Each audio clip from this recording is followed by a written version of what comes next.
Hello everyone, আশা করি সবাই ভালো আছেন। আপনারা জানেন যে আমাদের রিঅ্যাক্টিভ অ্যাক্সিলারেটর নামে একটি কোর্স চলছে এবং এই কোর্সে আমরা রিঅ্যাক্ট এবং নেক্সট.জেএস এর আদ্যোপান্ত শিখাচ্ছি। তো এর আগে এই ভিডিওটির আগে এটার একটা পার্ট 1 আমি দিয়েছিলাম। যেখানে আমাদের কোর্সের পার্ট 1 মানে যেখানে ৬ সপ্তাহের রিঅ্যাক্টের একেবারে স্টার্ট টু এন্ড ডকুমেন্টেশন ধরে কি শেখানো হয়েছে সেটা শিখার পরে আপনি আসলে অ্যাকচুয়ালি কেন আসলে একটা রিঅ্যাক্ট এবং নেক্সট.জেএস নিয়ে এত এক্সটেন্সিভ লেভেলের কোর্স এবং অ্যাকচুয়ালি এই কোর্সটা কেমন ধরনের সেটার রিঅ্যাক্ট পার্ট নিয়ে আমি আপনাদেরকে একটা ধারণা দিয়েছিলাম এবং সেখানে আপনারা দেখেছিলেন যে এটা একটা ফান্ডামেন্টাল ফোকাসড একটা ইন্টারমিডিয়েট লেভেলের কোর্স। তো এই ভিডিওতে আমি পার্ট 2 মানে নেক্সট.জেএস পার্টে আমরা আসলে এই কোর্সে কি শিখিয়েছি, এটা শেখার পরে আপনি নিজেকে কোন জায়গায় এক্সপেক্ট করতে পারেন এবং মডিউলগুলো কিভাবে প্রোগ্রেস হয়েছে, একটা মডিউলের সাথে আরেকটা মডিউলের সামঞ্জস্য কি, আপনি কতটুকু ডিপ লেভেলে শিখবেন এবং কত ধরনের প্রজেক্ট করে, কত ধরনের ইউজ কেস অ্যানালাইসিস করে আপনি আসলে কোন লেভেলে যাবেন এই কোর্সটা করে, সেটা সম্পর্কে একটা স্বচ্ছ ধারণা পাবেন এই ভিডিওতে। তো চলুন দেরি না করে আজকের ভিডিওটি শুরু করে দেওয়া যাক।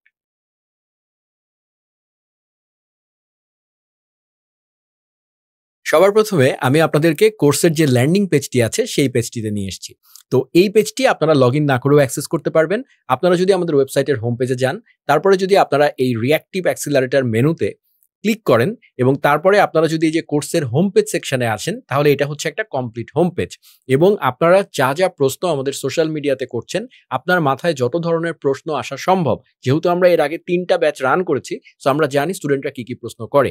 সো আপনার প্রথম প্রিরিকুইজিট হচ্ছে, আমাকে প্রশ্ন করেন যে এই কোর্সটা যেহেতু আপনি বলছেন ইন্টারমিডিয়েট লেভেলের কোর্স, তাহলে এই কোর্সে আমাকে আসলে কি জানতে হবে?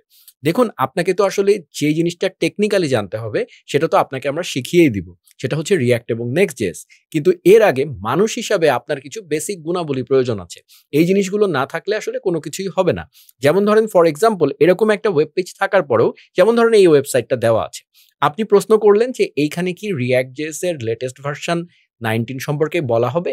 এখানে কি নেক্সট.জেএস এর লেটেস্ট ভার্সন শিখানো হবে? এই প্রশ্নটি কেন অবান্তর আপনি চিন্তা করেন? এইটা হচ্ছে কোর্সের হোম পেজ। আপনি এখান থেকে কোর্স কিনবেন। সেখানে ১ম এই এই জিনিসটা লিখে দেওয়া রয়েছে। কিন্তু আমরা প্রশ্ন করছি। তারপরে ধরুন ফর এক্সাম্পল এখানে কয়টা ভিডিও হয়েছে, কতগুলো প্রজেক্ট শেখানো হবে, এগুলোর যাবতীয় তথ্য এখানে কিন্তু চোখের সামনে রয়েছে। আপনি এরপরে প্রশ্ন করতে পারেন যে এই কোর্সের জন্য আমাকে আগে থেকে কি শিখতে হবে? দেখুন এখানে সুন্দর করে মেনুতে এই জায়গাটায় বলে দেওয়া আছে কি জানতে হবে। আপনি যদি এখানে চাপ দেন, তাহলে এখানে আপনাকে ক্লিয়ার কাট বলে দেওয়া আছে আপনাকে কি জানতে হবে। শুধু তাই নয়, আপনি সেই জিনিসগুলো যদি না জেনে থাকেন, পরের ব্যাচে বা আপনি যদি এই অল্প সময়ে কিছু জিনিস মানে শেখা বাকি থাকে, সেগুলো সম্পর্কে ধারণা আপনি কোথা থেকে নিতে পারবেন, সেই রিসোর্সের লিঙ্ক পর্যন্ত এখানে দেওয়া আছে। এছাড়া অনেকে প্রশ্ন করছেন যে এখানে পেমেন্ট কিভাবে করব? তারপরে হচ্ছে যে আমি সাপোর্ট কিভাবে পাবো? তারপরে মডিউল কি আছে? সবকিছু কিন্তু এখানে আছে। দেখেন প্রজেক্ট সেকশন আছে। সেই প্রজেক্ট সেকশনে এখানে কিন্তু বলা আছে যে কি প্রজেক্ট এখানে করানো হবে এই কোর্সে। তারপরে দেখেন একদম এই কোর্সের শেষে একটি সাধারণ প্রশ্নের উত্তর মানে যেটাকে এফএকিউ বলা হয়। সেই এফএকিউ সেকশন কিন্তু খুবই রিচ। আপনার যাবতীয় তাবৎ প্রশ্ন আপনি আগে এখানে দেখে নিবেন। আপনার এই গুণাবলীটা অত্যন্ত বেশি জরুরি আমাদের এই কোর্সের জন্য। শুধু আমাদের কোর্সের না, প্রফেশনাল লাইফে আমি যে কথাটা বলছি, এই গুণটা সবচেয়ে বেশি প্রয়োজন হয়, যে এই গুণটা আমাদের স্টুডেন্টদের মধ্যে এখন মিসিং এবং এই গুণটার কারণে আমরা সব জায়গা থেকে পিছিয়ে থাকছি।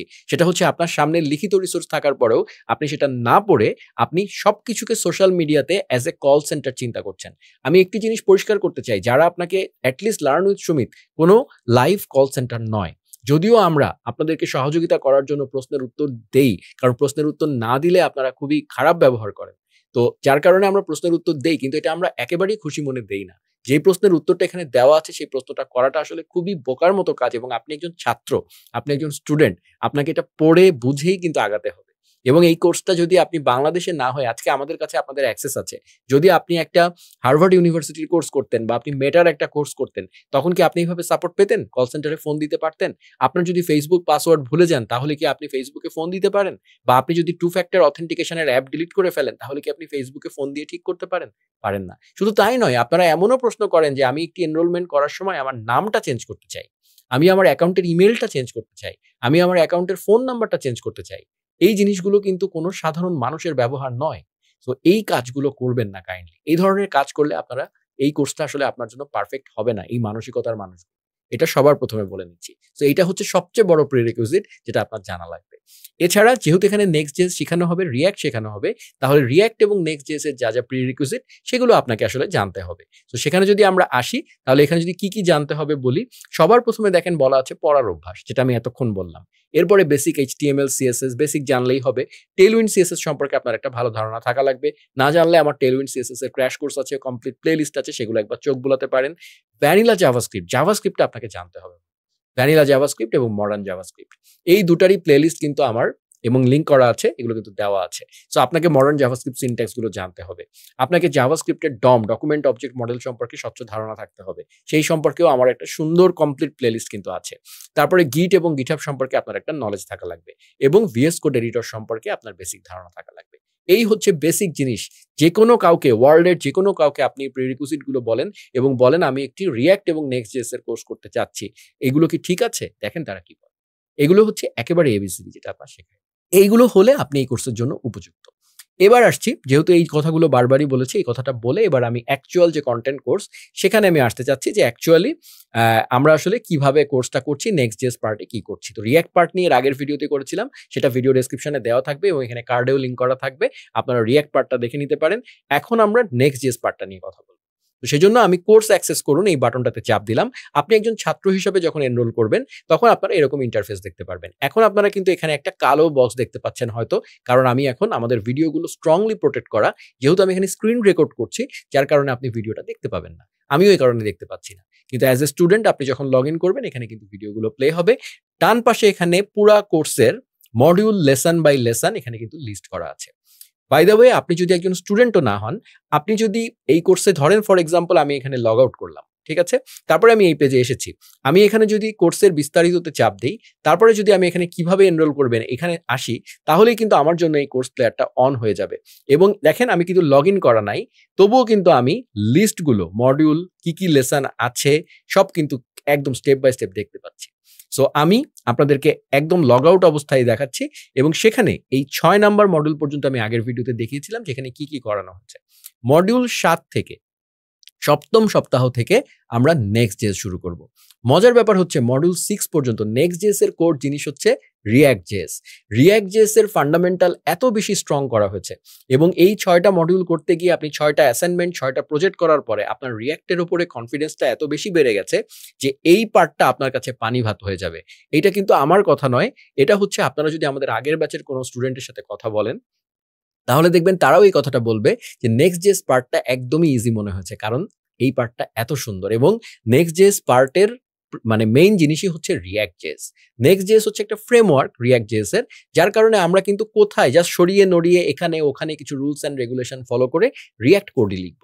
React-এর কনফিডেন্সটা হয়ে যাওয়ার পর Next.js বুঝতে আপনার খুবই কম সময় লাগবে এবং যেই কাজটা React-এ করতে হয়তো 10 লাইন লেখা লাগতো, Next.js-এ হয়তো 2 লাইন লেখা লাগবে। এই হচ্ছে ডিফারেন্স। সো আমি মডিউল 7 থেকে আপনাদেরকে দেখাচ্ছি। এখানে দেখেন getting started with Next.js installation and basic routing, এইটা হচ্ছে মডিউল 7 এর নাম। এবং সেখানে ইন্ট্রোডাকশন টু Next.js, হ্যাঁ এই যে এই ধরনের ভিডিওগুলো ইন্ট্রোডাকশন টু Next.js, ইন্টারনেটে ইন্ট্রোডাকশন টু Next.js দিয়ে ইউটিউবে সার্চ করলে যে ভিডিওগুলো আসবে, এটা সে ধরনের কোনো ভিডিও নয়। এখানে Next.js এর কনসেপ্ট ফান্ডামেন্টাল এত সুন্দর করে বোঝানো আছে যে, এবং একটা কথাও মোটিভেশনাল বা প্রোগ্রামিং রিলেটেড এর বাইরে কোনো কিছু বলা নাই এবং প্রত্যেকটা জিনিস, প্রত্যেকটা লাইন টেকনিক্যাল কথা এবং সম্পূর্ণ এই যদি 16 মিনিট 57 মানে সেকেন্ডের যে ভিডিওটা, পুরাটা প্রত্যেকটা সেকেন্ড আসলে Next.js রিলেটেড কথা বলা আছে, React রিলেটেড কথা বলা আছে, অ্যাডিশনাল কোনো কথা বলা নাই। আমার আজকে ভালো লাগছে না, আমার তোমরা এইটা করে দুনিয়ার অমুকটা উল্টায় ফেলতে পারবা, এই ধরনের একটা লেভেল অফ মোটিভেশন আপনি পাবেন না, কারণ এগুলো ফেক মোটিভেশন। ঠিক আছে? সো আমি আপনাদেরকে তার আগে একটা জিনিস বলতে চাই, সেটা হচ্ছে আমি React পার্টেও বলেছিলাম যে আমাদের React পার্টে আমরা সম্পূর্ণরূপে React-এর ডকুমেন্টেশন, আপনি যত বড় মানুষই হন না কেন, এটা তো আপনি কোনদিন অস্বীকার করতে পারবেন না যে ডকুমেন্টেশনের উপরে আসলে কোনো কিছু হয় না। ডকুমেন্টেশন হচ্ছে সবচেয়ে বড় সিলেবাস। সো Next.js এর ক্ষেত্রেও আমরা React-এর মতো করেই একদম ডকুমেন্টেশন ধরে ধরে আগিয়েছি এবং আমাদের কোর্সের যে ইন্ট্রো ভিডিও আছে সেখানেও বলা আছে যে Next.js স্টার্ট টু এন্ড শেখানো হয়েছে, কোনো টপিক বলা আছে বাদ যাবে না একটি টপিকও, এটা আমরা মিন করেছি। প্রত্যেকটা টপিক শেখানো হয়েছে। এই ডকুমেন্টেশনের এই জায়গায় যা যা আছে প্রত্যেকটা জিনিস কভার করা হয়েছে। একেবারে সবচেয়ে যেটা কম ইউজ হয় এরকম জিনিসও বাদ দেওয়া, ঠিক আছে? এবং এটা শেষ করার পরে একটু পরেই দেখবেন তারপরে চলে এসেছে এইটার বিয়ন্ড কি আছে, এটার পরে আমাদের ইন্ডাস্ট্রিতে কি কি শেখানো হয়, কি কি নিয়ে কাজ করা হয়, সেগুলো নিয়েও ম্যাসিভ লেভেলের কন্টেন্ট আছে। সো এনিওয়েজ, সো যেটা বলি সেটা হচ্ছে এই যে, তো এখানে নেক্সট.জেএস এর পুরা জিনিসটা, নেক্সট.জেএস এর কনসেপ্ট হচ্ছে খুবই জরুরি। আপনি না বুঝে সিনট্যাক্স লিখে নেক্সট.জেএস এ কিচ্ছু করতে পারবেন না, বুঝে কোনো উপায় নাই, এখানে কোনো শর্টকাট নাই। সো নেক্সট.জেএস আমরা শুরু করেছি এবং একেবারে শেষ করে দিয়েছি। সো নেক্সট.জেএস এর 14, এখন কারেন্টলি নেক্সট.জেএস এর 15 ভার্সন আছে। অনেকে জেনে না বুঝে অনেক সময় অনেক কথা বলেন যে নেক্সট.জেএস এর 14 দিয়ে কেন শিখাচ্ছেন। আমরা নেক্সট.জেএস এর 14 দিয়ে এজন্য শিখিয়েছি কারণ নেক্সট.জেএস এর 14টা স্টেবল ভার্সন। নেক্সট.জেএস এখন 15 চলছে। আমরা পুরো কোর্সটাকে আসলে প্রথমে 14 দিয়ে ইনস্টল করে পুরো কোর সবকিছু দেখিয়েছি। আদারওয়াইজ নেক্সট.জেএস কে পুরোপুরি বোঝানো যাবে না। 15 হচ্ছে কিছু বাগ আছে, এখনো কমপ্লিটলি স্টেবল না, ক্যাশিং নিয়ে অনেক প্রবলেম আছে। এই কারণে আমরা 14 দিয়ে কমপ্লিট কনসেপ্ট বুঝিয়ে দেওয়ার পরে 2 থেকে 3% চেঞ্জেস এসছে নেক্সট.জেএস 15 এ। সেই জিনিসটা নিয়ে আমরা পরে আপনাকে আবার 14 দিয়ে সম্পূর্ণ কনসেপ্ট বুঝিয়ে, কারণ আপনি যদি 14 না বোঝান তাহলে 15 এর গল্প তৈরি হয় না, কারণ 15 ধরে নিয়েছে যে আপনি 14 জানেন। সো আমি যদি আপনাকে 14 না শেখাই আপনি কিভাবে 15 শিখবেন? সো সেই কারণে আমরা সম্পূর্ণ কনসেপ্ট মানে ABCD হচ্ছে 14, সেটা দিয়ে সম্পূর্ণভাবে আপনাদেরকে আগিয়ে নিয়ে গেছি। তারপরে 15 এ কি কি চেঞ্জেস এসছে সেটার সেই চেঞ্জেসগুলোর সাথে কিভাবে অ্যাকোমোডেট করবেন সেই জিনিসটার আপনাদেরকে বুঝিয়ে দিয়েছি। এইভাবেই জিনিসটা গেছে। সো 14 এবং 15 বোথ ভার্সন কাভার্ড। সো এইভাবেই জিনিসটা আগিয়েছে এবং ডকুমেন্টেশন ধরে ধরে আগিয়েছে। সো এনিওয়েজ, আমি আবার আপনাদেরকে এখানে নিয়ে যাচ্ছি। ফার্স্ট ভিডিও গেল, এরপরে নেক্সট.জেএস এর ইনস্টলেশন এবং editor setup with Tailwind CSS install এবং মানে এডিটর সেটআপ, এই পুরো জিনিসটা এখানে আপনাদেরকে, এবং এটাও ইন্টারনেটের কমন ইনস্টলেশন ভিডিও নয়, অনেক কিছু বোঝানো হয়েছে এবং একই সাথে টেলউইন্ডও সেটআপ করে দেওয়া হয়েছে এবং ইনস্টলেশন করতে যে নতুন টার্বো প্যাক ব্যবহার হচ্ছে এইসব জিনিসগুলো বোঝানো হয়েছে এবং একই সাথে এডিটর সেটআপটা কিভাবে হবে সেটা পর্যন্ত দেখানো হয়েছে। সো ইনফরমেটিভ ভিডিও এটাও। এরপরে হচ্ছে প্রজেক্ট স্ট্রাকচার। নেক্সট.জেএস হচ্ছে একটা ফ্রেমওয়ার্ক। সো ফ্রেমওয়ার্কের মধ্যে ফোল্ডার স্ট্রাকচার, আমরা ভিটের মতো রিঅ্যাক্টের ভ্যানিলা ভিট দিয়ে যেভাবে কাজ করি আমাদের নিজস্ব ফোল্ডার স্ট্রাকচারে কাজ করলে হবে না। নেক্সট.জেএস এর ফোল্ডার স্ট্রাকচার অত্যন্ত গুরুত্বপূর্ণ একটা জিনিস। আপনি কোন ফোল্ডারে জিনিস রাখছেন সেটার মিনিং মানে এক একটা এক এক রকম। অমুক ফোল্ডারে না রাখলে একরকম হবে, তমুক ফোল্ডারে রাখলে আরেক রকম হবে। ফোল্ডার স্ট্রাকচার বোঝাটা খুবই ইম্পর্টেন্ট। সো সেই প্রজেক্ট স্ট্রাকচার বা ফোল্ডার স্ট্রাকচার বোঝানোর কাজটা এই ভিডিওতে করা হয়েছে। আপনি দেখেন স্টেপ বাই স্টেপ যাবেন, স্টোরি লাইন। এরপরে হচ্ছে ডিফাইনিং রাউটস। আমরা যখন কোনো ফুল স্ট্যাক প্রজেক্ট বানাই বা কোনো একটা কমপ্লিট সলিউশন বানাই তখন তো আমাদের একটা পেজ থাকে না, মাল্টি পেজ থাকে। নেক্সট.জেএস যখন আমরা রিঅ্যাক্ট নিয়ে কাজ করেছি, রিঅ্যাক্ট, তখন কিন্তু রাউটিং রিঅ্যাক্টের মধ্যে দেওয়া থাকে না। রিঅ্যাক্ট রাউটিং নিয়ে কাজ করে না, আমাদেরকে সেজন্য আবার রিঅ্যাক্ট রাউটার ডম নামক একটা জিনিস ইনস্টল করতে হয়েছিল রিঅ্যাক্টের ক্ষেত্রে। কিন্তু নেক্সট.জেএস এই জিনিসটা যেহেতু এটা একটা ফ্রেমওয়ার্ক, সে হচ্ছে আপনাদেরকে ব্যাটারিজ ইনক্লুডেড বলা হয় এই জন্য যে নেক্সট.জেএস হচ্ছে আমরা যখন কোনো একটা টুল কিট কিনি, যেমন ধরেন ফর এক্সাম্পল আমরা যখন মানে ফার্স্ট এড বক্স কিনি না আমরা বাজারে, যে আপনার অফিসে রেখে দেন আপনি বা আপনার বাসায় রেখে দেন, সেখানে যা যা লাগে কোনো এমার্জেন্সি সিচুয়েশনে সেই ফার্স্ট এড বক্সের মধ্যে থাকে। ব্যান্ডেজ কিট থাকে, তারপরে ছোট থার্মোমিটার থাকে, এরকম টুকটাক, তারপরে নাপা ট্যাবলেট থাকে, এরকম একটা ফার্স্ট এড বক্স থাকে, তাই না? এটাকে বলা হয়, এই ধরনের জিনিসকে বলা হয় টুল কিট। তো তারপরে স্ক্রু ড্রাইভারের বক্স কিনি আমরা অনেক সময় টুল কিট। নেক্সট.জেএস হচ্ছে এরকম ছোট ছোট ছোট ছোট সব টুল কিট এক জায়গায় করে যেন একটা অ্যাপ্লিকেশন পুরোপুরি বানানো যায় সেই জন্য একটা টুল কিট দিয়ে দিয়েছে। সো এই জায়গাটাতে রাউট হচ্ছে এরকম একটা টুল কিট। সো এই রাউটিং নেক্সট.জেএস এর অত্যন্ত পাওয়ারফুল। সো এই রাউটিং নিয়ে আপনার পক্ষে ডকুমেন্টেশন ঘেটে ঘেটে যদি আপনি বুঝতে পারেন খুবই ভালো, বাট এত সহজ নয় জিনিসটা। তো যাদের পক্ষে ডকুমেন্টেশন ধরে দেবেন, ডকুমেন্টেশন পড়েও আপনি 100% ক্লিয়ার হবেন না, কারণ সবকিছু রিটেন নাই। সেই জিনিসগুলো আমি আবার কভার করেছি এবং আপনাদেরকে গল্পের মতো করে বুঝিয়েছি যেন একদম সহজ হয়ে যায়। সো এই রাউটিং নিয়ে কিন্তু বেশ সামনের দিকে গেছে এবং এখানে ডিফাইনিং রাউটস, প্রথমে রাউটের একদম বেসিক জিনিস শেখানো হয়েছে। এরপরে পেজেস অ্যান্ড লেআউটস, আমরা যে পেজগুলো বানাই, নেক্সট.জেএস আগের ভার্সন এবং বর্তমান ভার্সন মানে 14রও আগে এক ধরনের লেআউটিং ফলো করা হতো। হ্যাঁ, কারণ আমরা যখন ওয়েব পেজ বানাই তখন সেখানে হেডার থাকে, বডি থাকে, ফুটার থাকে, একটা পার্টিকুলার লেআউট নিয়ে আমরা কাজ করি। তো সেই লেআউট নিয়েও কিন্তু এখানে মানে খুবই ইম্পর্টেন্ট নেক্সট.জেএস, এবং সবকিছু ডিফাইন্ড এবং সবকিছু খুব স্ট্রাকচারাল। সো সেই স্ট্রাকচারটা বোঝাটাই কিন্তু একটা বিশাল বড় হ্যাপা। তো সেই হ্যাপাটাই সলভ করা হচ্ছে এই জায়গাটায়। এরপরে লিঙ্কিং এবং নেভিগেটিং, আমরা এক পেজ থেকে আরেক পেজে যে যাব, নর্মালি কি করি, আপনি যখন দেখবেন মডার্ন ওয়েব অ্যাপ্লিকেশনে বা কোনো নেক্সট.জেএস ওয়েব অ্যাপ্লিকেশনে বা কোনো রিঅ্যাক্ট অ্যাপ্লিকেশনে আপনি যখন একটা লিঙ্কে ক্লিক করেন তখন কিন্তু রিলোড দিয়ে পেজ আসে না, সুন্দর করে ক্লায়েন্ট সাইড নেভিগেশন হয়। এটাকে বলা হয় ক্লায়েন্ট সাইড নেভিগেশন। মানে যেটা রিলোড দিয়ে সেটাকে বলা হয় সার্ভার সাইড নেভিগেশন, ঠিক আছে? কিন্তু যখন টুকুস করে এরকম মানে কোনো রকম রিলোড ছাড়া জাস্ট রাউটিং হচ্ছে, এটাকে বলা হয় ক্লায়েন্ট সাইড নেভিগেশন। তো সেই নেভিগেশন এবং লিঙ্কিং এবং এক পেজের সাথে আরেক পেজে লিঙ্ক করবেন কিভাবে, এই মানে স্বাভাবিকভাবেই যেহেতু তার মানে নর্মাল আপনি অ্যাঙ্কর ট্যাগ ব্যবহার করলে এটা কাজ করবে না, কিভাবে করবেন সেই জিনিসটা এখানে ব্যাখ্যা করা হচ্ছে। এবং ব্যাখ্যা করতে গিয়ে অনেক থিওরিও বোঝানো হচ্ছে যে এই লিঙ্কিং মানে শুধুই লিঙ্কিং নয়, এটার সাথে ক্যাশিং রিলেটেড, এটার সাথে কোন জিনিসটা আসলে প্রি রেন্ডার হবে, মানে পেজটা আসার আগেই নেক্সট.জেএস স্মার্টলি তলা দিয়ে টুকুস করে এনে ফেলবে, এ ধরনের ম্যাজিক্যাল জিনিসপাতি এখানে কিন্তু আছে নেক্সট.জেএস এর মধ্যে। Next JS is a magic, total magic. তো সেই ম্যাজিকটাই আপনাদেরকে এখানে দেখানো হবে। এরপরে হচ্ছে লোডিং অ্যান্ড স্ট্রিমিং, খুবই ইম্পর্টেন্ট। নেক্সট.জেএস হচ্ছে একটা ফ্রেমওয়ার্ক।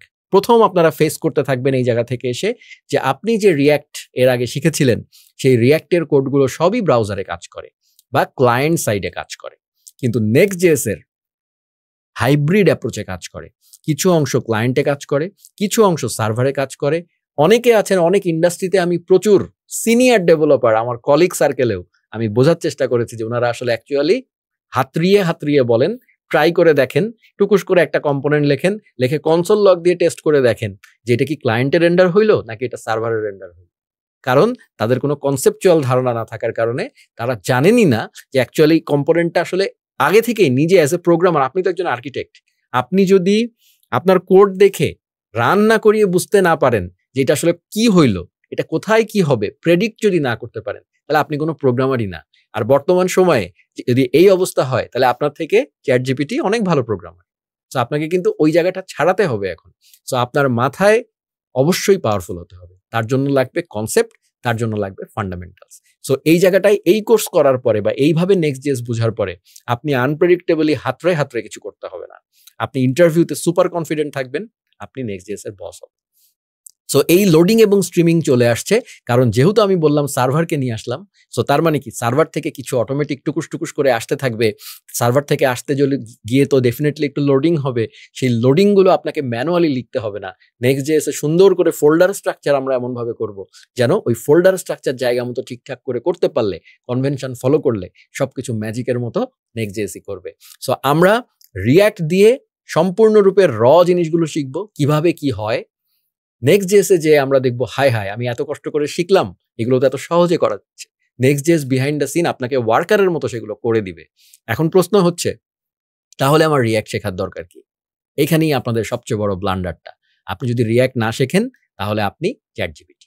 আর আপনি যদি নেক্সট.জেএস শেখেন, মানে রিয়্যাক্ট শিখে নেক্সট.জেএস শেখেন এবং তার চেয়েও বড় কথা রিয়্যাক্টের আগে জাভাস্ক্রিপ্ট শিখে রিয়্যাক্ট শেখেন, তাহলে আপনি চ্যাটজিপিটি না, আপনি মানুষ, সৃষ্টিকর্তার সৃষ্টি করা অনেক পাওয়ারফুল মানুষ, যাকে জীবনেও চ্যাটজিপিটি রিপ্লেস করতে পারবে না।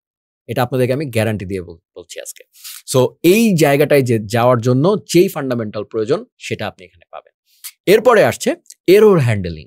আমরা যে এরর হয় আমাদের ওয়েব পেজে, তাই না? আমি যখন নিজে কাজ করি তখন এররগুলো কিন্তু আমাকে ম্যানুয়ালি হ্যান্ডেল করতে হয়।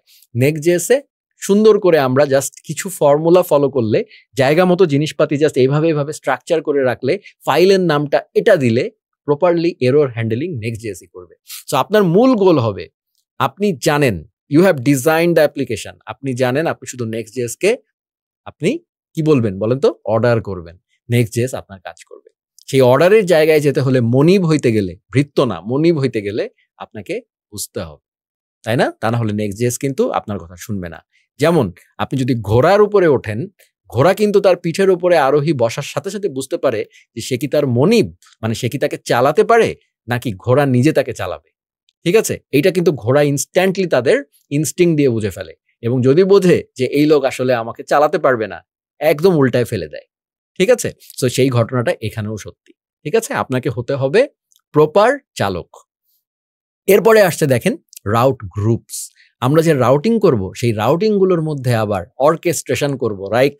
আমার মানে এমন সুন্দর করে আমরা গ্রুপিং করব যে ঠিক আছে, আমার ওয়েবসাইটে মার্কেটিং পার্ট আছে, ব্যাকএন্ডের ড্যাশবোর্ড টাইপের অ্যাডমিন প্যানেলের ভিতরের পার্ট আছে, আমার সাইটে একটা কি বলবো স্যাস টাইপের একটা মডেল আছে, আমার সাইটের মধ্যে জগা খিচুড়ি অনেক কিছু আছে। হ্যাঁ, আমি এগুলোকে গ্রুপিং করে ফেলতে পারবো একটা অ্যাপ্লিকেশনের মধ্যেই। আমি রাউট গ্রুপিং করে আলাদা আলাদা অ্যাপ্লিকেশনের মতো একটা ফিলিং পাবো। ক্লিয়ার? যে মার্কেটিং পার্টটা এক ধরনের রাউটিং, সেগুলো এক ধরনের রাউটিং, সেগুলো একটা রাউট গ্রুপের মধ্যে আছে, সেটাকে আমি গ্রুপ করে রেখেছি যেন আপনার রাউটিং দেখেই আপনি পরবর্তীতে 10 বছর পরে এসে আপনার প্রজেক্ট দেখে বুঝতে পারেন কোন জায়গাটা আপনি মার্কেটিং নিয়ে কাজ করবেন, তাহলে শুধু মার্কেটিং রাউটের মধ্যে ঢুকবেন, আপনার তো তখন 1,500-2,000 রাউট হয়ে যাবে। ক্লিয়ার? সো সেই অর্গানাইজেশনগুলোও কিন্তু এখানে বিউটিফুলি করা যায়। এরপরে আসবে ডায়নামিক রাউট। স্বাভাবিকভাবেই আমরা স্ট্যাটিক সাইট বানাবো না, Next.js এসে গেছি, আমি এখন বস, সো আমরা ডায়নামিক ডেটা নিয়ে কাজ করব। তো সেই ডায়নামিক রাউটের মধ্যে কি হবে, রাউটের ইউআরএলও কিন্তু স্ট্যাটিক নয়, তাই না? রাউটের ইউআরএলও কিন্তু ডায়নামিক। তো সেই ডায়নামিক রাউটিং নিয়ে আমরা আলোচনা করব এবং বিহাইন্ড দ্য সিন Next.js এই শুধু রাউটিংটুকু ঠিক মতো সেট আপ করলে আমাকে আর কি ম্যাজিক করে দিচ্ছে তলা দিয়ে, আমার পারফরমেন্স কোন লেভেলে নিয়ে যাচ্ছে ভিজুয়ালাইজ করে করে, সার্ভার বারবার অন করে অফ করে, এটা করে ওটা করে, ভুল করে, ইচ্ছা করে, এরর দেখিয়ে আপনাদেরকে ধাপে ধাপে কিন্তু এই জিনিসগুলো নিয়ে যাওয়া হচ্ছে। এটা আপনি এরকম লেভেলে কোথাও পাবেন না। এরপরে আসছে সুন্দর করে এই পার্টটা হয়ে যাওয়ার পরে, যেটা বেসিক পার্ট, এরপরে আমরা একটা প্রজেক্টে চলে গিয়েছি, 3-4 পার্টের একটা প্রজেক্ট। সেখানে আমরা ডকুক্রাফট মানে ডকুক্রাফট হচ্ছে একটা ডকুমেন্টেশন টাইপের ওয়েবসাইট, সেই ডকুক্রাফট সাইটটা আমরা বানিয়ে দেখিয়েছি এবং সেখানে আমরা পার্ট 1, পার্ট 2, পার্ট 3 3টা পার্ট, মানে প্রথমটা 1.5 ঘন্টা, তারপরেরটা আরো প্রায় আধা ঘন্টা, তারপরেরটা আধা ঘন্টা, মানে 2-2.5 ঘন্টার মতো একটা প্রজেক্ট একদম ধরে ধরে। এবং এই প্রজেক্টগুলা কিন্তু গোল্ডেন, এইগুলো তাপসদা করিয়েছেন। এবং সেইখানে কিভাবে একটা প্রজেক্ট ক্লায়েন্ট দিল, রিকোয়ারমেন্ট অ্যানালাইসিস কিভাবে হলো, ডায়াগ্রাম বানিয়ে নিব আমি আগে থেকেই, আমি আমার অ্যাপ্লিকেশনের সম্পূর্ণ ডিজাইন কাগজে করে দেখিয়েছে, তারপরে এর পরবর্তীতে কোড করেছে ধোপাধাপ। ক্লিয়ার? সো এই যে প্রসেসটা একটা রিয়েল প্রজেক্ট করার জন্য আপনাকে মানে একদম নিজে নিজে স্বয়ং সম্পূর্ণ করা, অন্য কারোর হেল্প ছাড়া আপনি করতে পারবেন। এবং আমাদের স্টুডেন্টরা এই কোর্সের মাঝামাঝি সময় এত সুন্দরভাবে প্রজেক্ট অর্গানাইজেশন করা শিখেছে, তাদের গিটহাব রিপোজিটরিগুলোতে গেলে একটা প্রজেক্টের মানে ডায়াগ্রাম দেখলে, তাদের আর্কিটেকচারাল ডায়াগ্রাম ডিজাইন করা, হ্যাঁ, ফ্রন্ট এন্ডের যে প্রত্যেকটা পার্টকে স্টেট ডিজাইন করা এত সুন্দর করে তারা করতে পারে, দে আর সুপার। তো আপনিও সেটা করতে পারবেন আশা করি, যেহেতু তারা পেরেছে আপনিও পারবেন। এরপরে দেখেন লাস্টে গিয়ে Next.js 15 installation issues and note, এই দেখেন বলে দেওয়া আছে যে আপনি এগুলো করতে যেয়ে যদি আপনি 15 ইনস্টল করেন, টুকটাক 2-1টা জিনিস এদিক ওদিক হবে, সেগুলো বুঝাই দেওয়া আছে। এরপরে আমরা চলে যাব মডিউল 8-এ। Next.js এর ফার্স্ট পার্টের পরেই আপনি একটা বেসিক লেভেলের Next.js বানাতে পারবেন অ্যাপ্লিকেশন। এরপরে আসছে অ্যাডভান্স রাউটিং, সুপার পাওয়ারফুল, এইগুলো এক একটা ম্যাজিক এবং বেশ কমপ্লেক্স, একা একা বোঝা অনেক কঠিন। সেখানে project organization and file colocation, এখানে ওই যে প্রজেক্টের ফাইল কোথায় রাখবেন, কিভাবে সাজালে কি হবে, এটা হলে ওটা, এরকম ইউজ কেস কিন্তু অসংখ্য। আপনি কি সব মুখস্থ করবেন? আমার বুঝিয়ে দিয়েছি এমন ভাবে যেন আপনি একটা ফর্মুলা অ্যাপ্লাই করে, বা আপনি জিনিসটা থিওরিটিক্যালি গল্পের মতো করে বোঝার কারণে আপনার মাথায় থাকবে। কারণ আপনি এভাবে কোনোদিন শিখবেন না যে ইখতিয়ার উদ্দিন মোহাম্মদ বখতিয়ার খলজির হাত অনেক লম্বা ছিল, উনি এটি দখল করেছিলেন, বারবার একই লাইন পড়ে যাবেন না। এটা একদম ডাইরেক্ট আপনাকে গল্পের মতো আপনাকে মনে রাখা। ক্লিয়ার? এরপরে আসবে প্যারালাল রাউট। দেখেন নাম শুনলেই বুঝছেন, কিচ্ছু বুঝবেন না এখন। প্যারালাল রাউট খুবই অ্যাডভান্সড একটা জিনিস, 20 মিনিট ধরে এই প্যারালাল রাউটিং বোঝানো হয়েছে। এরপরে হচ্ছে আনম্যাচড অ্যান্ড ইন্টারসেপ্টিং রাউট। কিছুটা হয়তো বুঝতে পারছেন এটা শুনে, যে যেসব রাউটগুলো ম্যাচ হবে না সেই রাউটগুলো আমরা কিভাবে, মানে নট ফাউন্ড, সেইগুলো আমরা কিভাবে হ্যান্ডেল করব। এবং ইন্টারসেপ্টিং রাউটের অ্যাপ্লিকেশনে ইন্টারফেস আসার আগ দিয়ে তার মধ্যে গুপ্তচরের মতো, হ্যাঁ, গুপ্তচর তো আমরা এখন খুবই পপুলার, আমরা তো খুবই এজেন্সিগুলো সম্পর্কে খুবই এখন ইন্টারেস্টেড। সো এই যে বিভিন্ন গোয়েন্দা সংস্থাগুলো আছে না, তাদের মতো রাউটের মধ্যে আপনি ইন্টারসেপ্ট করবেন করে, মানে ফোন ট্যাপ করার মতো করে আপনি কিছু কাজ কারবার করে ঘটনা ঘটাবেন। সো এই ধরনের অ্যাডভান্স জিনিস কিন্তু এখানে আছে। তারপরে combining parallel and intercepting routes, অনেক টাফ টাইটেল, বাট যখন এই ভিডিওটা শেষ হবে তখন you will thank me for sure, যদি আপনি অকৃতজ্ঞ না হন। আচ্ছা, তারপরে হচ্ছে মিডলওয়্যার হচ্ছে Next.js এর আরেকটা খুবই পাওয়ারফুল জিনিস, এবং এটা সার্ভার সাইড জিনিস। যে আপনি দেখেন, অনেকে প্রশ্ন করে যে ভাই এই কোর্সটা কি ফ্রন্ট এন্ড ফোকাসড কোর্স? ভাই এটা একটা ফুল স্ট্যাকই কোর্স আসলে, কিন্তু সুমিত সাহাকে দিয়ে কোনোদিন বলাতে পারবেন না এটা একটা ফুল স্ট্যাক কোর্স। অন্যরা যেখানে ফুল স্ট্যাকের এফ এর প্রথম 2টা দাগের পরে 3rd দাগটাও কমপ্লিট করে নাই, তারা নিজেদের কোর্সকে ফুল স্ট্যাক দাবি করতে পারে, সুমিত সাহা করবে না। কারণ full stack is a different ball game. Full stack কোনোদিন একটা কোর্স করে সেখানে যায় না, এই মিথ্যা কথাটা বলে কোনো লাভ নেই। ক্লিয়ার? ওকে। তারপরে হচ্ছে নট ফাউন্ড পেজটা কি? নট ফাউন্ড পেজ মানে তো বুঝতেই পারছেন, মানে আমরা যেই পেজটা আমাদের অ্যাপ্লিকেশনে 404 সেই পেজটা ডিজাইন করার জন্য, কিন্তু এটাও এত সহজ কিছু না। নেক্সট.js এ এই জিনিসটাকেও কিন্তু বেশ কাস্টমাইজ করতে হয়, তো সেই জিনিসগুলো বুঝিয়ে দেওয়া হয়েছে। এরপরে হচ্ছে ইন্টারন্যাশনালাইজেশন। দেখেন 34 মিনিট 50 সেকেন্ড ইন্টারন্যাশনালাইজেশন। কি বলেন তো এটা? মাল্টি ল্যাঙ্গুয়েজ ওয়েবসাইট বানানো, মানে বাংলাতে একই ওয়েবসাইটে আপনি বাংলাতে বানালেন, ইংরেজিতে বানালেন, হিন্দিতে বানালেন, উর্দুতে বানালেন, যে কোনো ভাষায় বানাতে পারেন এবং ল্যাঙ্গুয়েজ সুইচার দিয়ে আপনি সেইভাবে জিনিসগুলো মানে মেনটেন করতে পারেন। খুবই সুন্দর করে নেক্সট.js এটা বিল্ট ইন দেওয়া আছে। তো সেই জিনিসটা এখানে ব্যাখ্যা করে করে বুঝিয়ে দেওয়া আছে, যেটা আপনি জাস্ট কপি পেস্ট করে এরপরে আপনার সমস্ত প্রজেক্টে ব্যবহার করতে পারেন। এই জিনিসগুলো শেখার পরে এটা বেশ অ্যাডভান্সড একটা মডিউল। এরপরে আমরা ফটো ফিড নামে, ফটো ফিড শুনেই বুঝতে পারছেন একটা প্রজেক্ট আমরা কমপ্লিট করব এখানে। এইটি প্রজেক্টের 5টা পার্ট আছে, 17-8, হ্যাঁ প্রায় ধরেন 1.5-2 ঘন্টার একটা প্রজেক্ট। সেই প্রজেক্টে আমরা স্টেপ বাই স্টেপ ওই আগের মতো তাপসদা আপনাদেরকে এই যে যা যা শিখিয়েছি সেটার উপরে বেস করে অসাম লেভেলের একটা প্রজেক্ট কমপ্লিট করে দেখাবেন। এটা আর একটা গোল্ড। উনি আমার থেকেও ভালো বুঝান, হ্যাঁ, সো এটা স্বীকার করে নিতে বাধ্য হচ্ছে আর কি। যাই হোক, তারপরে হচ্ছে module 9, data fetching, caching and revalidation. এইটা হচ্ছে নেক্সট.js এর আমার সবচেয়ে প্রিয় মডিউল এবং দিস ইজ দ্য রিজন আমি অন্য ফ্রেমওয়ার্ক ব্যবহার না করে নেক্সট.js ব্যবহার করি এখনো প্রোডাকশন গ্রেডে। অনেকেই করে।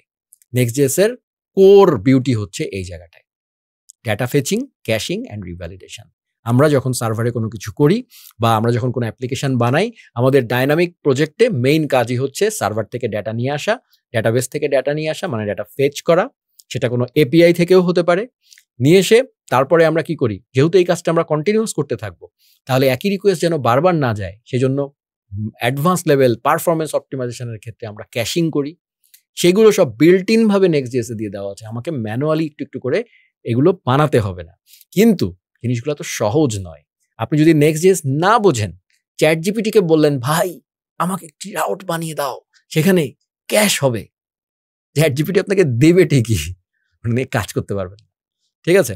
আচ্ছা, তারপরে দেখেন এখানে 9.1 যেটা data fetching on the server with fetch, মানে ফেচ রিকোয়েস্ট করে কিভাবে সার্ভার সাইড থেকে আমি ডেটা নিয়ে আসতে পারি এবং ডেটা ফেচিংটা সার্ভারই হবে। আমি ব্রাউজারে আপনি নেটওয়ার্ক ট্যাবে দেখবেনই না যে কোনো রিকোয়েস্ট গেছে, ক্লিয়ার? সার্ভার সাইডে হবে, মানে আপনি পুরো সিকিউরড।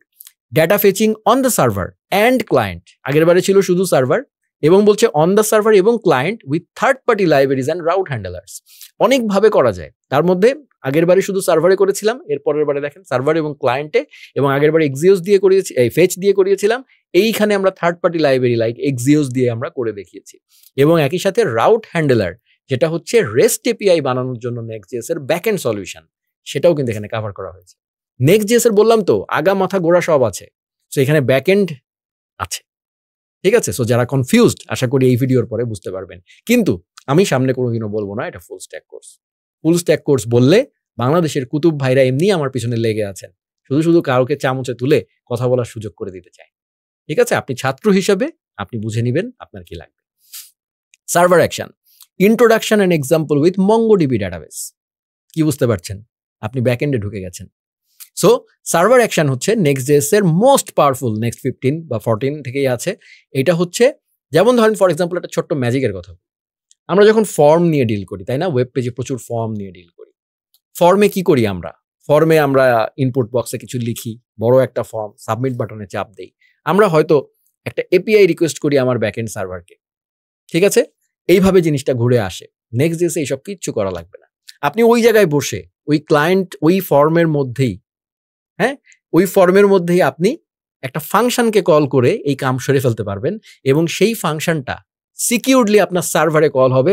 এমন হতে পারে আপনার ফর্মটা ক্লায়েন্টে বসে আছে, কোনো সমস্যা। সো এরকম ম্যাসিভ লেভেলের ম্যাজিক নেক্সট.js এ আছে, আপনাকে শুধু প্রপারলি ব্যবহার করতে হবে। আর কনসেপ্ট যে রিঅ্যাক্টের, আপনি এখানে রিঅ্যাক্ট আর জাভাস্ক্রিপ্ট ছাড়া আসলে কিছুই লিখবেন না। ফাংশন লিখবেন, অ্যারে লিখবেন, অবজেক্ট লিখবেন, কিন্তু কোথায়, কিভাবে, কি নামে, কিভাবে, কোন ফোল্ডারের মধ্যে লিখবেন, মানে এবং কিভাবে অর্গানাইজ করবেন, সেটা হচ্ছে মূল ব্যাপার এখানে। এরপরে হচ্ছে মোর with server action. Server action খুবই গুরুত্বপূর্ণ, এক পার্টে হয়নি। সো ডিফারেন্ট ইউজ কেসেস, এগুলো আমাদের ম্যাজিক। আপনাকে থিওরি শিখাই দেওয়ার পরে বিভিন্ন ইউজ কেস শেখানো হয়েছে, প্রজেক্ট করা হয়েছে 20টা, এবং প্রজেক্টের মিলায় মনে হয় 50-60 ঘন্টার প্রজেক্ট হবে। তো সেই প্রজেক্টের সাথে সাথে এই যে ইউজ কেসগুলো আমি দিয়েছি, সেইগুলো পিওর গোল্ডেন। এবং এই কোর্স যারা কিনবেন, এই কোর্সের ভিডিওগুলো যতদিন Next.js জীবিত থাকবে, ঠিক আছে, এবং এই কোর্সটা যদি ইংরেজিতে হতো, আমি শিওর Next.js নিজে এটা ফিচার করতো। সো এই কোর্সের প্রত্যেকটা ভিডিও আপনাকে বারবার দেখতে হবে। আপনি যখন প্রফেশনাল লাইফে কাজ করতে যাবেন, আপনার তো এগুলো মনে থাকবে না। আপনি শিওর থাকেন এইটা আপনার একটা রিসোর্স ব্যাংক হিসাবে। আপনারা খুবই দামি দামি বই শেলফে জমায় রাখেন না, এটা হচ্ছে সেই ধরনের একটা রিসোর্স। ক্লিয়ার? আচ্ছা, সো আপনি যদি এখন কিছু নাও পারেন, আমি তো বলতে পারি না, বাট আমি হলে এটা কিনে রেখে দিতাম, কারণ এই কোর্সের ভিডিওগুলাই গোল্ড। আর এই যে পরীক্ষা দেওয়া হ্যান ত্যান, এই জিনিসগুলো তো ফাঁকিবাজদের জন্য তৈরি করা হয়েছে ভাই। এই যে পরীক্ষা দেওয়ার সিস্টেম, হ্যাঁ, এই যে অনলাইন কোচিং সেন্টারের ব্যবসা, হ্যাঁ, এটা এখন আমি কি করব বলেন? অনেকে ট্রেন্ড সেট করে রেখে গেছে। সো আমাকেও এই জিনিসটা করতে হচ্ছে, কারণ এগুলো না হলে আমি ছাত্রদেরকে আমার এই রিসোর্সটা দিতে পারবো না। ওকে আমি চেঞ্জ করব কিভাবে? ও যখন দেখবে যে না, কন্টেন্ট ইজ গোল্ড, অ্যাকচুয়ালি আমার পারফরমেন্সের কথা পরে, আগে তো ভাই আমি এটা শিখবো। এই মানসিকতাটাই তো আমাদের নষ্ট করে ফেলা হয়েছে আগেই। ঠিক আছে? সো এটা তো আমি একা চেঞ্জ করতে পারবো না। সবাই মিলে বলেন, চেঞ্জ হবে হয়তো একদিন। কিন্তু আমি চেষ্টা করছি আপনাদেরকে বারবার বোঝানো, চামচে তোলার এই প্র্যাকটিস থেকে বের করে নিয়ে আসা। কারণ বর্তমান যুগে এই জিনিসটা অ্যাবসোলিউটলি ফ্রুটলেস। কোনো কাজ হবে না এটা। ঠিক আছে? So consider this course as a resource bank, as a valuable resource bank. Keep it with you. It will definitely pay you back. এটাই আমার কথা। সো এনিওয়েজ, তারপরে হচ্ছে data fetching patterns and best practices, sequential and parallel data fetching. ভাই এগুলো বলে আসলে লাভ নেই, বাট এটুকু বলতে পারি যে এই জায়গাটায় মূলত ডেটা ফেচিং, মানে আমরা যে সার্ভার থেকে ডেটা আনতে গিয়ে কিভাবে ক্যাশিং করব, প্লাস একই সাথে আমি যে দুইটা, ধরেন একসাথে আপনি 5টা রিকোয়েস্ট করবেন, সেটা কি একই সাথে একদম সেম টাইমে শুরু করব, নাকি একটা শেষ হলে আরেকটা করব, প্যারালালি করব, নাকি সিকোয়েন্সিয়ালি করব, এই যে ব্যাপারগুলো অ্যামেজিংলি এখানে বোঝানো আছে। ক্যাশিং ইন Next.js, এটা একদম আলাদা করে ক্যাশিং নিয়ে, শুধু Next.js এ ক্যাশিং কিভাবে অ্যাকচুয়ালি করলে, ক্যাশিং খুবই আনপ্রেডিক্টেবল একটা জিনিস, Next.js এ কিছু বাগও আছে, এই জিনিসগুলো পর্যন্ত এখানে বোঝানো আছে। ধরে ধরে কি হতে পারে, প্রোডাকশন বিল্ড দিলে একরকম, ডেভেলপমেন্ট বিল্ড দিলে একরকম, এগুলো অনেকে জানেই না। সো এই জিনিসগুলো কিন্তু আমি ধরে ধরে আপনাদেরকে ইউজ কেস বলে দিয়েছি, যেন আপনি ডিবাগ করতে গিয়ে কখনো না আটকান, এবং কোনো এরর আসলে আপনি ধরে ফেলতে পারেন, ও আচ্ছা বুঝতে পারছি কি হয়েছে, এই কনফিডেন্সটা হবে আপনার। ব্যাস, এই যে অ্যাডভান্স পার্টটা গেল, ভেরি অ্যাডভান্স পার্ট। তারপরে এখানে শুরু হয়ে গেছে ইকোভিস্তা প্রজেক্ট। আরেকটু দেখেন, আপনি খেয়াল করেন প্রজেক্টের পার্ট বাড়ছে, কিন্তু টাইমও বাড়ছে, তার মানে আস্তে আস্তে প্রজেক্ট কঠিন হচ্ছে। হ্যাঁ, এটা ইকোভিস্তা হচ্ছে আরেকটা প্রজেক্ট। এই প্রজেক্টের 7টা পার্ট মানে লেগেছে এটা করাতে, এবং এখানে কিন্তু দেখেন ব্যাক এন্ড, ফ্রন্ট এন্ড সবকিছু এখানে আছে, এবং কোন পার্টে কি করানো হয়েছে, প্রজেক্টটা কি রিলেটেড, এইগুলো দেখলেই বুঝতে পারবেন। ঠিক আছে? তবে অনেকে প্রজেক্ট বেচার ধান্দায় আসেন, হ্যাঁ, সেইটা করতে পারবেন কিনা সন্দেহ আছে, বাট এই ভিডিওর শেষের দিকে আমি বলবো যে এই ধান্দাটাও করেছে অনেকে, বাট এইগুলো করবেন না প্লিজ। এটা একটা লার্নিং রিসোর্স, প্লিজ এইটুকু সম্মান আমাকে দিয়েন যে এইটুকু করেন না আর কি। তারপরে হচ্ছে রেন্ডারিং অ্যান্ড অপটিমাইজিং। এইটা হচ্ছে Next.js এর আরেকটা বিউটিফুল এবং মোর ফান্ডামেন্টাল কোর পার্ট, সেটা হচ্ছে রেন্ডারিং। Next.js নর্মাল রিয়াক্টের সাথে ডিফারেন্স এটাই যে Next.js রিয়াক্টকেই ব্যবহার করেছে, রেন্ডারিং ও রিয়াক্টকে দিয়েই করায়। কিন্তু Next.js এই যে রিয়াক্টকে দিয়ে কাজটা করায়, Next.js এমন একটা ব্যবস্থা করেছে যেন এটার সার্ভারেও কাজ করে, ক্লায়েন্টেও কাজ করে। ক্লায়েন্টেরটা তো রিয়াক্ট নিজেই পারে, আর Next.js সার্ভারের জন্য জাস্ট রিয়াক্টকে সার্ভারে সেট আপ করে দিয়েছে, সেইভাবে জিনিসটাকে ম্যানেজ করেছে মানে উপরে বসে অ্যাজ অ্যান আর্কিটেক্ট জিনিসটাকে সুন্দর করে খাপে বসায় রাখছে। সো যার কারণে ডেভেলপারের জন্য লাইফটা কঠিন হয়েছে, বিকজ বোঝা কঠিন হয়ে গেছে। সেই কাজটাই সহজ করছি আমি এখানে। সো এইখানে আমরা রেন্ডারিং এবং অপটিমাইজেশন, পারফরমেন্স অপটিমাইজেশন নিয়ে ব্যাপক লেভেলে একটা মডিউল আছে। সেখানে রেন্ডারিং এক্সপ্লেইনড, এইরকম 30 মিনিটের এই যে এক্সপ্লেনেশনটা, যে অ্যাকচুয়ালি আমি আপনাদেরকে অনেকটা বলতে পারি যে আপনি একজন সিনিয়র ডেভেলপারের কাছে যান, যিনি Next.js এ কাজ করে, উনি আপনাকে সহজভাবে রেন্ডারিং বোঝাতে পারেন কিনা দেখবেন। তারপরে আপনি আমার এই ভিডিওটা দেখবেন, দেখে তারপরে নিজেই আপনি আইডেন্টিফাই করতে পারবেন যে আপনি কোনটা ভালো বুঝলেন। ফাইন। তারপরে হচ্ছে Next.js server versus client component explained. So এখানে সার্ভার এবং ক্লায়েন্ট কম্পোনেন্ট, কোনটা সার্ভার কোনটা ক্লায়েন্ট, যে শুরুতেই বলেছিলাম যে আনপ্রেডিক্টেবলি হাতাহাতি করা, ওই হাতাহাতি করার স্বভাবটা চলে যাবে এগুলো বুঝলে। তারপরে হচ্ছে কম্পোজিশন প্যাটার্ন, এবং এগুলোই আপনাকে ইন্টারভিউতে আটকাবে। এই জিনিসগুলো সম্পর্কে আপনি আমার কোর্সের অ্যাটলিস্ট যারা ভালোভাবে শেষ করেছে, ভালো করে বুঝেছে, ফাঁকিবাজ ছিল না, তাদেরকে ইন্টারভিউতে আটকানো কঠিন, এটুকু আমি কনফিডেন্টলি বলতে পারি। এরপরে হচ্ছে কম্পোজিশন প্যাটার্ন। রিঅ্যাক্টের যে কম্পোজিশন প্যাটার্ন সেটা নেক্সট.জেএস এর সার্ভার এবং কম্পোনেন্টের মধ্যেও আছে।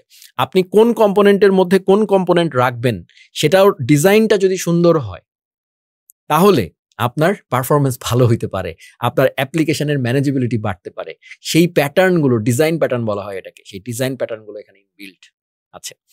ইমেজ অপটিমাইজেশন এগুলো নেক্সট.জেএস এর built in feature, but this is not a 45 minute ধরে কোনোদিন ইন্টারনেটে খুঁজে ইমেজ অপটিমাইজেশনের ভিডিও পাবেন না।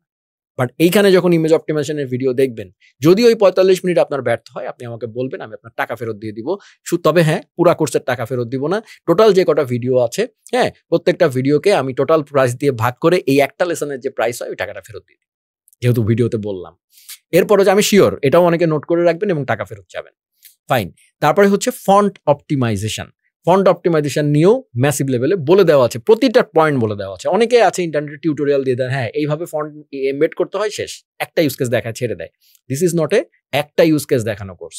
এইটা আমি বানিয়েছি আমার রক্ত দিয়ে, এই কোর্সটা তাপস দাও নিজের ব্লাড দিয়েছেন, এবং এটা এই জন্যই আমরা বানিয়েছি যেন এটা একটা বেস্ট রিসোর্স হয়। যখন আমি আমার সাথে যে আমি তো একা পুরা কোর্সটা বানানোর সময় সাপেক্ষ হচ্ছিল, যার কারণে আমি একজন চাচ্ছিলাম যিনি আসলে আমার মতো করে চিন্তা করেন এবং আমার মতো করে আসলে কোর্সটাকে ভ্যালু দিচ্ছেন। তো তখন ওই সময় তাপসদার সাথে আমার পরিচয় হয়েছিল, এবং আমি আসলে অন্য কারোর লার্নিং লার্নিং স্টাইলটা তো মিলতে হয়। সো আমি যখন কথা বললাম তখন উনি একটা কথাই বলেছিলেন যে we will not make a course, we will make a resource for React and Next JS, যেটা বেস্ট রিসোর্স হবে। বাট আমরা যেটা ভুল করে ফেলেছি সেটা হচ্ছে আমরা এটা বাংলায় করেছি, যার কারণে এটার ভ্যালুটা কেউ দিচ্ছে না। বাট এটা যদি আজকে ইংরেজিতে কোর্স হতো তাহলে ডেফিনেটলি আমরা অনেক বেশি এটার আসলে একটা টাকার কথা বলছি না, একটা অনেক বেশি ব্যাপকতা পেতাম, যেটার জন্যই আসলে আমরা কাজ করি, ব্যাপকতার জন্য। সো যাই হোক, এরপরে দেখেন মেটা ডাটা, এই যে এসইও পারপাসে, এসইও রিলেটেড যে ব্যাপারগুলো, মেটা ডাটা, বিভিন্ন ধরনের কিওয়ার্ড, ডেসক্রিপশন, এই জিনিসগুলো পর্যন্ত কভার করা হয়েছে। স্ট্যাটিক অ্যাসেটস হচ্ছে আপনি প্রচুর স্ট্যাটিক অ্যাসেট নিয়ে কাজ করবেন, ইমেজ নিয়ে কাজ করবেন, ফন্ট নিয়ে কাজ করবেন, এসভিজি নিয়ে কাজ করবেন। এই স্ট্যাটিক অ্যাসেটসগুলো কিভাবে মেনটেন করবেন সেই জিনিসটা নিয়ে বলা আছে। লেজি লোডিং, যেটা রিঅ্যাক্ট 18 থেকে আছে, রিঅ্যাক্ট 19 স্টেবল হয়েছে, সেই লেজি লোডিং নিয়ে এক্সটেন্সিভ, খুবই ইম্পর্টেন্ট একটা টিউটোরিয়াল এখানে নেক্সট.জেএস এর ক্ষেত্রে কিভাবে আমরা কিন্তু রিঅ্যাক্ট পার্টেও লেজি লোডিং কভার করে এসেছি, সেইটার সাথে মিলিয়ে গল্প, এবং এখানে কিন্তু ওই লার্নিংটাকে সামনে নিয়ে এসে, ওই এক্সাম্পলগুলোকে সামনে নিয়ে এসে বোঝানো হচ্ছে। সো সিকোয়েন্স খুবই ইম্পর্টেন্ট, একটার পরে একটা মেনটেন করলে আপনার কাছে গল্প মনে। থার্ড পার্টি লাইব্রেরিজ, এবার হচ্ছে নেক্সট.জেএস এর সাথে আমরা তৃতীয় পক্ষের অন্যান্য, নেক্সট.জেএস তো নিজেই একটা ফ্রেমওয়ার্ক, কিন্তু একটা ফ্রেমওয়ার্কও অনেক সময় সবকিছু দিতে পারে না, আমাদেরকে এক্সটার্নাল লাইব্রেরি ব্যবহার করতে হয়। সেটা নিয়ে এগুলো আসলে ডকুমেন্টেশন থেকে আসছে, এই লেসনগুলো ডকুমেন্টেশনে বলা আছে, আমরা একটা টপিক বাদ দিই। তারপরে হচ্ছে শুরু হইলো একটা বিশাল আরেকখানা প্রজেক্ট, সেটা হচ্ছে ইভেন্ট্রি। যা যা শিখালাম এখন পর্যন্ত যা যা শিখেছি সেই সব নলেজকে অ্যাপ্লাই করে একটা 18 পার্টের, সম্ভবত এটা না 18 পার্ট, কি এটা হচ্ছে প্রজেক্ট পার্ট 1, পার্ট 9টা পার্টের একটা বেশ বড়সড় প্রজেক্ট এটা, সার্ভার সাইড, ক্লায়েন্ট সাইড সব মিলায় মিশায়, ঠিক আছে। এবং এখানে অনেক ক্ষেত্রেই এপিআই বানানো, যেমন ধরেন আমরা তো আসলে একটু পরে দেখবেন আপনারা, যে সামনেও দেখেছেন, এর আগেও দেখেছেন মঙ্গোডিবি আমরা ইন্ট্রোডিউস করেছি, এপিআই কিভাবে বানাতে হয়।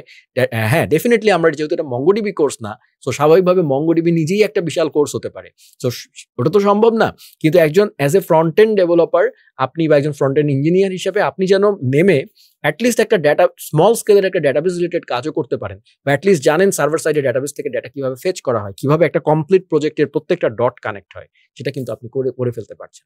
সো এখানে যেই প্রজেক্টগুলো আপনারা দেখছেন, কোনোটাতে আপনাকে নিজেকেই এপিআই বানাতে হবে, এবং এই প্রত্যেকটা মডেলের পরে কিন্তু আপনাদেরকে সিমিলার অ্যাসাইনমেন্ট দেওয়া হয়। এটা হচ্ছে সবচেয়ে হার্ড। আপনারা অনেক কিছু চান, কিন্তু যখন এই কোর্সটা শুরু হয় তখন বলেন ভাইয়া একটু সময় দেন, ভাইয়া একটু সময় দেন, এরকম করে পাগলের মতো করতে থাকে মানুষ। কারণ হচ্ছে it's not because of the assignment pressure, কারণ তারা ভিডিওগুলোর মধ্যে আটকে যায়, ভিডিওগুলো এত তাদেরকে এঙ্গেজ করে রাখে যে তারা শেষ না করে আগাইতেও চায় না, একটা শেষ না করে আরেকটা যেতে চায় না। সো এরপরেও অনেকে আরও চান এইবারের ব্যাচে কি এসেছে, আরে ভাই আমি কি পয়দা করব কন্টেন্ট, এটা তো পুরো আপডেটেড কন্টেন্ট, আমি কিভাবে পয়দা করব নতুন কন্টেন্ট, এটাই তো নিতে পারবেন না আপনারা। আবার 4 মাসের বেশি হয়ে গেলে বলবেন যে আমরা তো থাকবো না ভাই, খুব বোরিং লাগছে। তো যাবো কোন দিকে ভাই? এইভাবে তো ঠোসা যায় না আসলে জ্ঞান, ঠিক আছে। সো এটা একটু বোঝার চেষ্টা করুন। অলসো অ্যাসাইনমেন্ট, প্রেশার এগুলো বাদ দেন দরকার হলে। আপনি যদি নিজের সাথে অনেস্ট থাকেন, ইট ডাজন্ট ম্যাটার আপনি সার্টিফিকেট, ভাই এলডব্লিউএস এর সার্টিফিকেট দিয়ে কি হবে? শুধু এলডব্লিউএস না, অন্য কারো সার্টিফিকেট দিয়েই বা কি হবে? জানেনই তো কোম্পানিগুলো আমাদেরকে দেখতে পারে না, আমাদের নাম বললে হচ্ছে চাকরি থেকে বাদ দিয়ে দেয়। তো এটা হওয়ার কি দরকার ভাই? আপনি আপনাকে সেল করবেন, আপনি অমুক জায়গায় কোর্স করেছেন, এটা তো আমরা তো কোনো মানে গভর্নমেন্ট রেজিস্টার্ড ট্রেনিং ইনস্টিটিউট না, ঠিক আছে? সো আপনার গুরুত্বপূর্ণ ব্যাপার হচ্ছে এখান থেকে আপনি কনসেপ্ট শিখবেন। এই জন্য আপনি যদি কোর্স শেষও হয়ে যায়, আপনার তো ভিডিও অ্যাক্সেস রয়েছে, এবং লার্ন উইথ সুমিত সবচেয়ে এমন একটা প্ল্যাটফর্ম যারা কোর্স শেষ করার পরে স্টুডেন্টদেরকে ভুলে যায় না। আপনি একটু খোঁজ নিয়ে দেখেন তো, ব্যাচ ওয়ানের ছাত্ররা রিডাক্স ব্যাচ ওয়ান করেছিল, তারাও আমাদের সাপোর্ট এখনো নেয় ডিসকর্ডে। একবারই তো দিছিল 1100 টাকা। হ্যাঁ, সো আর কত চান আসলে? সো 5500 টাকা আমরা আসলে আর কত চাবো? এবং এই যে বারবার সবাই বলছেন যে প্রাইস অনেক বেশি, একবার ভেবে দেখুন তো, যেটুকু আমি বললাম বা এর আগের ভিডিওতে যেটুকু আপনারা দেখেছেন, বা এখানে যে 50, 60, 80 ঘন্টার ভিডিও আছে, যে 20টা লং টার্ম টায়ারলেসলি তারপর প্রজেক্ট করেই গেছে, একবার ভেবে দেখুন তো যে এই কোর্সের প্রাইস কত হওয়া উচিত। তারপরেও আপনারা ডিসকাউন্ট চাচ্ছেন, এটা চাচ্ছেন, ওটা চাচ্ছেন। এক্সট্রিমলি সরি ফর মানে আমার দেশের মার্কেট নিয়ে, খুবই সরি। তো যাই হোক, তারপরে হচ্ছে মডিউল 11-এ চলে যাই, সেটা হচ্ছে নেক্সট.জেএস। এইটা হচ্ছে এই কোর্সের সবচেয়ে দামি মডিউল, নেক্সট.জেএস বিয়ন্ড বেসিক্স, যেটা রিয়াক্টেরও মানে যেখানে আমরা রিয়াক্ট ভিডিওতেও দেখেছিলাম যে ইকোসিস্টেম এবং ইউজ কেসেস নিয়ে আলোচনা, এখানেও তাই। এখানে দেখেন প্রথমেই আছে, মানে এটা হচ্ছে মানে অ্যাকচুয়াল প্রজেক্টে যেগুলো হবে, নেক্সট অথ নিয়ে ক্র্যাশ কোর্স আছে, টাইপ স্ক্রিপ্ট নিয়ে ক্র্যাশ কোর্স আছে, এরপরে গ্রাফকিউএল প্রজেক্ট চলে আসছে আগে, বাট এইটু আগে বলি, গ্রাফকিউএল নিয়ে 5 পার্টের, আমাদের একটু পার্টগুলো হয়তো অর্গানাইজ করতে হবে। গ্রাফকিউএল নিয়ে অনেকগুলো ভিডিও আছে, 5 বা 6 পার্টের, আমার যতটুকু ধারণা কি 11 পার্টের ভিডিও আছে, এগুলো উল্টোপাল্টা হয়ে গেছে, এগুলো আমি ঠিক করে দিব। তো এরপরে হচ্ছে আপনার গ্রাফকিউএল এর পরে, গ্রাফকিউএল কিন্তু এক্সটেন্সিভ একটা মানে মানে মানে খুবই মানে ডিটেল, শুধু রেস্ট এপিআই না, আপনি গ্রাফকিউএল এটা কি, এটা তো ব্যাকএন্ডের জিনিস ভাই, পুরোপুরি শেখানো হচ্ছে। এরপরে দেখেন টেস্টিং এবং ডিবাগিং নিয়ে কেউ দেয় না ক্র্যাশ কোর্স, মানে কোর্সে, বাট এই দেখেন 1.5 ঘন্টার একটা ক্র্যাশ কোর্স দেওয়া আছে, টেস্টিং ডিবাগিং কিভাবে করতে হয় রিয়াক্ট এবং নেক্সট.জেএস অ্যাপ্লিকেশনে। প্রিজমা, শুধু প্রিজমা নিয়ে একটা বড় কোর্স বানানো সম্ভব, লাইক আমি রিডাক্সের মতো বানিয়েছিলাম। সেই প্রিজমা নিয়ে আপনি যেন কাজ করতে পারেন, প্রিজমা নিয়ে আপনি ফার্দার ডকুমেন্টেশন খুলে সব বুঝতে পারেন, সেই জন্য প্রিজমা ক্র্যাশ কোর্সও এখানে আছে। হ্যাঁ, এরপরে দেখেন এই যে এখানে যে স্টে সুইফট নামে, এটা বেশ অ্যাডভান্সড একটা প্রজেক্ট, সেটা এখানে কমপ্লিটলি এই স্টে সুইফট প্রজেক্টটা আছে। এটা হিউজ একটা প্রজেক্ট, 9 বা 10 পার্টের একটা প্রজেক্ট, 11 পার্টের একটা প্রজেক্ট, এবং এটা খুবই অ্যাডভান্স প্রজেক্ট। সো এই জিনিসটা গেল।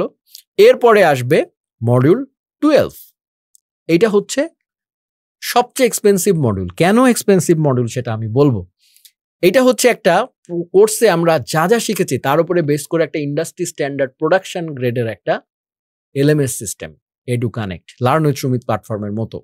সো এরকম একটা এডুকানেক্ট প্রজেক্ট, যেটা 25টা পার্ট আছে, 25টা পার্ট আছে, এবং একটা মানে মানে বেশ বিশাল একটা প্রজেক্ট, হেভি ভ্যালুয়েবল একটা প্রজেক্ট।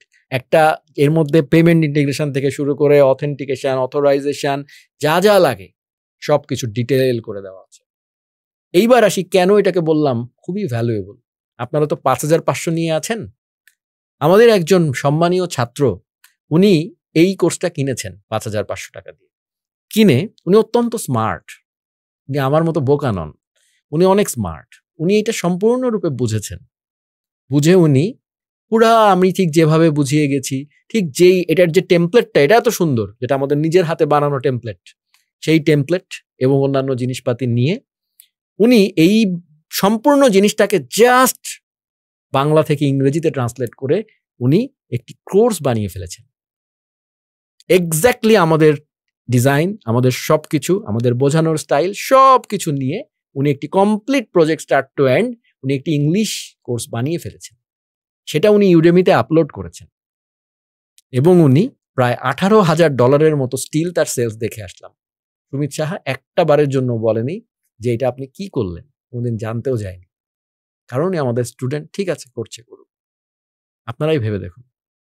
সো এই হয় আমাদের দেশে, আমাদের সাথে এতটা অন্যায় হয়, তো তারপরেও আপনারা বলেন সুমিত ভাই দুইজনের কথায় কষ্ট পেয়ে আপনি কেন কন্টেন্ট বানান? আপনারা তো শুধু ফেসবুক নিয়ে পড়ে আছেন ভাই, বাংলাদেশ কি ফেসবুক নিয়ে চলছে? দুনিয়া কি ফেসবুক দিয়ে চলে? আপনারা জানেন আমাদেরকে কি ফেস করতে হয়। আমরা অনলাইনে কতটুকু হাসি, এই যে এখনো হাসছি, আসলে হাসতে পারতেন না আমার জায়গায় থাকলে। সো যা হয় আমাদের সাথে, যা হয়েছে আমার সাথে, সেটা আসলে মুখে বলার মতো যোগ্য না, কোনোদিন বলবও না। উনি সৃষ্টিকর্তা আছেন, একদিন বিচার অবশ্যই করবেন। বাট অনলাইন, অফলাইন সবকিছু মিলিয়ে যা করা হচ্ছে আমার সাথে এবং আমাদের সাথে, যারা আমরা ভালো কিছু করার চেষ্টা করি, দিস ইজ অ্যাবসার্ড। আমার কোর্স নিয়ে ভালো রিভিউ যদি আমি কোনো স্টুডেন্টকে, আমাদের শত শত স্টুডেন্ট, এখন মানুষ ভালোবাসা থেকে বড় বড় রিভিউ লিখছে, সেখান থেকে তাদেরকে আক্রমণ করা হচ্ছে। এত বড় রিভিউ যখন লিখেছিস তুই, তার মানে অবশ্যই তুই চ্যাট জিপিটি দিয়ে লিখেছিস। ভাই মানে এটা কেমন কথা ভাই? চ্যাট জিপিটি লেখা কি অন্যায়? সে যদি ভালো ইংরেজি না লিখতে পারে, সে যদি তার মনের কথাটা লিখে চ্যাট জিপিটিকে, আপনারা করেন না এই কাজটা? কোডিংই করছেন চ্যাট জিপিটি দিয়ে, টাকা কামাচ্ছেন চ্যাট জিপিটি দিয়ে, আর সেই ছেলেটা একটা ভালো মন থেকে রিভিউ দিলে সেটা চ্যাট জিপিটি তার রিভিউতে ব্লকিং করে, আপনারা সমানে রিপোর্ট করে সেটাকে পেইড রিসোর্সের মানে পেইড রিভিউ দিয়েছি আমরা এরকম কথা বলে আপনারা কন্টিনিউয়াসলি সেই রিভিউগুলোকে গায়েব করে দিচ্ছেন, তাদেরকে ভয়ঙ্করভাবে আক্রমণ করছেন ইনবক্সে। এই জিনিস যদি চলতে থাকে ভাই, তারপর আপনারা এক্সপেক্ট করেন যে সুমিত শাহ চুপ করে থাকবে? আপনারা এইগুলো কতটুকু বলতে দেখেছেন আমাকে ফেসবুকে? কতটুকু বলতে দেখেছেন? আমি এই কথাটাও ফেসবুকে বলছি না, কারণ আমি জানি ফেসবুক খুব ডেঞ্জারাস জায়গা। আমার এই কথাগুলো নিয়ে অনেক বড় কিছু হয়ে যাবে। এই জন্য আমি কম্প্যারেটিভলি মনের দুঃখটা, কারণ আমি জানি আমার এই ভিডিওর এই পর্যন্ত যারা আমাকে অত্যন্ত ভালোবাসে তারা এই পর্যন্ত এসছে এই ভিডিওর। আমি জানি সেই অডিয়েন্সটা অনেক কমে এসছে, যারা খারাপ তারা এই পর্যন্ত এসে পৌঁছাবেনই না। ঠিক আছে? সো সেই জন্য আমি অনুরোধ করব, যারা আপনারা আমাদের কন্টেন্ট দেখেন, শুধু ভাই দেখেন না, একটু আমাদের জন্য উৎসাহ দিয়েন, একটু শক্তি দিয়েন, পাশে থেকেন। আমাদের নামে বাজে কথা বললে একটু উত্তর দিয়েন, হ্যাঁ?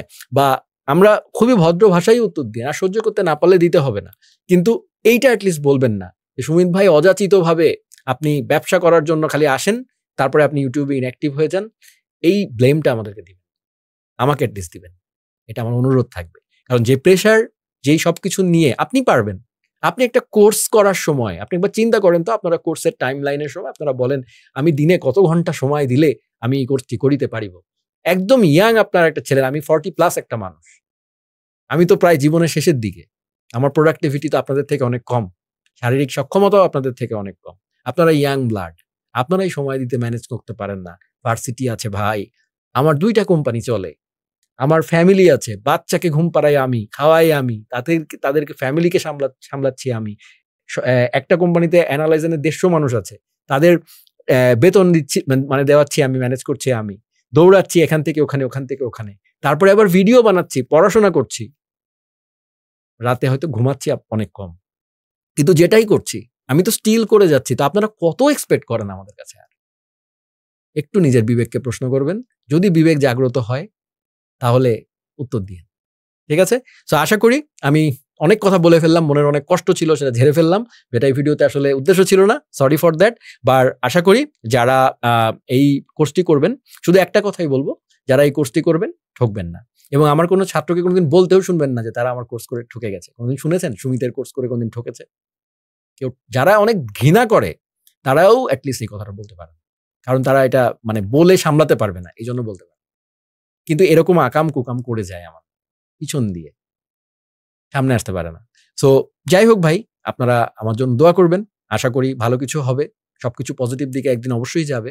এটাই প্রত্যাশা থাকবে। আপনারা সবাই ভালো হন। আপনারা অনেক উপরে উঠুন। আমাদের এই কোর্স কনটেন্ট গুলো কিছুই না। আপনার প্রয়াসটাই মুখ্য। আপনার ক্যারিয়ার আপনিই বানাবেন। সো এই শুভকামনা সবসময় থাকবে এবং লার্ন উইথ সুমিতকে একটি উৎকৃষ্ট মানের কোচিং সেন্টার হিসেবে কনসিডার না করে লার্ন উইথ সুমিতকে সত্যিকার অর্থে একটি লার্নিং সেন্টার, একটি লার্নিং প্ল্যাটফর্ম, সেন্টারও বলবো না, লার্নিং প্ল্যাটফর্ম, রিসোর্স ব্যাংক হিসাবে চিন্তা করুন।